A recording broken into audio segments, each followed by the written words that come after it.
சென்னையில properties தேடுறீங்கன்னா findbhk.com போங்க. Matching ப்ராப்பர்ட்டிஸை AI உங்களுக்கு சஜஸ்ட் பண்ணும்.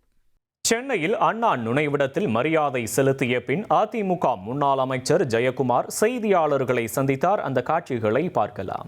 தலைவர் விஜய் தொடர்ச்சியாக அதிமுகவை ஊழல் சக்தின்னு விமர்சித்து வராரு. யார் விமர்சனம் பண்றதுன்னு அவசியம் இல்லை. யார விமர்சனம் பண்றது அவசியம் இல்லை. இது விவசாயம் இல்லை. விஜய் அவர்கள் அவர் தெளிவுபடுத்தணும். அவர் வாங்குறது வெள்ளையா கருப்பா, வெள்ளையா கருப்பா, வெள்ளையா கருப்பா, கருப்பு எவ்வளோ, வெள்ளை எவ்வளோ, வருமான வரி எவ்வளோ செலுத்திருக்காரு. இன்னைக்கும் உயர்நீதிமன்றத்தில் கோர்ட்டில் கேஸ் இது, அது வேற விஷயம். நான் அதுக்குள்ளே போக விரும்பல. அப்படி ஒரு கருப்பு வெள்ளை இப்படியெல்லாம் வாங்கி அது சமூகத்துக்கு கேடு இல்லையா? அது உண்மையிலே ஒரு கை சுத்தம், ஊழலுக்கு அப்பாற்பட்டு, அது மட்டும் இல்லாமல் வாங்குற சம்பளத்தை நான் வெளிப்படையாக இவ்வளோதான் வாங்கினேன், நான் டாக்ஸ் கட்டியிருக்கேன்னு சொல்ல முடியுமா? சொல்ல முடியாது. விஜயால கருப்பு அதிகம், வெள்ளை குறைவு. அப்போ டாக்ஸு அது குறைவு. இது வரி இல்லையாது. அதனால் யார் விமர்சனம் பண்ணுறது ஒரு விவசாயிகள் வேணும்.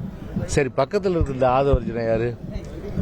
லாட்டரியிலே செல்வம் குவித்தவர் ஆதவ அர்ஜுனா அவர்கள். அவர் வீட்டில் போய் சாப்பிட்றாரு. இவர்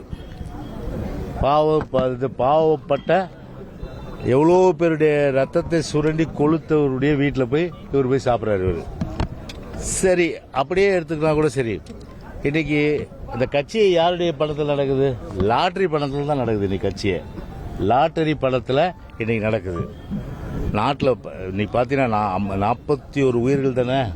41 உயிர்கள் கரூரில் அன்றைக்கு ஒரு மிக ஒரு வேதனைப்படைய மனம் வெம்பக்கூடிய அளவுக்கு அன்னைக்கு நான் கடுமையாக இருதரப்பையும் நான் குற்றம் சொன்னேன். நான் விஜய் மேலும் தப்பு இருக்கு, கவர்மெண்ட் மேலும் தப்பு இருக்குன்னு. ஆனால் கொஞ்சம் கூட ஒரு குற்ற உணர்வு இல்லாமல் ஒரு 3ஆம் ஆண்டு கட்சி துவக்க விழாவில் டான்ஸ் ஆடுறாருன்னா அந்த 41 குடும்பங்கள் எந்த அளவுக்கு மன கஷ்டப்பட தயவுசெய்து நீங்க நினைச்சு பாருங்க. கொஞ்சம் கூட ஈவு இரக்கம் இல்லாத ஒரு தாபேகாவுடைய தலைவராக இருப்பதே உண்மையிலேயே ஒரு அருகதை இல்லைன்னு தான் நினைச்சு நான் சொல்றேன். நான் ஒரு தலைவருக்கும் உள்ள அந்த அருகதை கிடையாது. 41 குடும்பங்கள் பார்த்தா அந்த டான்ஸை பார்த்தா அவங்க மனசு எவ்வளவு கஷ்டப்படுவாரு. அதை பத்தி ஏதாவது பேசியிருக்காரா அவரு? அதை பத்தி எதுவும் பேசல. இப்படி ஒட்டுமொத்தமா பாத்தீங்கன்னா ஒரு தாவேக்கா பொறுத்தவரையில் பாத்தீங்கன்னா முழுக்க விசில் விசில் விசில் விசில் எதுக்கு அடிப்பாங்க? ஆபத்தில் இருக்கும்போது தான் விசில் அடிப்பாங்க. Help help help ஹெல்ப்னு.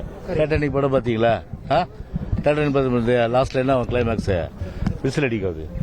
ஆபத்து என்னதான் அவங்களுக்கு ஆபத்து, கட்சிக்கு ஆபத்து. ஆபத்துனா என்ன? ஆதரவு இல்லாது, அதான் ஆபத்து. புரியுதுங்களா?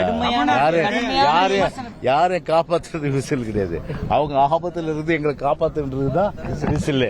சென்னையில ப்ராப்பர்ட்டிஸ் தேடுறீங்கன்னா findbhk.com போங்க. மேட்சிங் ப்ராப்பர்ட்டிஸை AI உங்களுக்கு சஜஸ்ட் பண்ணும்.